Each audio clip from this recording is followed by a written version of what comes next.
kaluoy pagkikugma.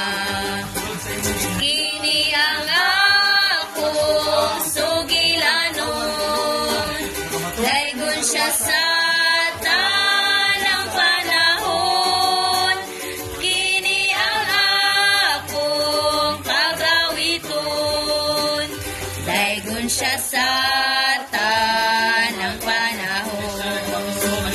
Higpit pagsugod, may pahulay, gibulahan sa manluluwas, nagtukaw na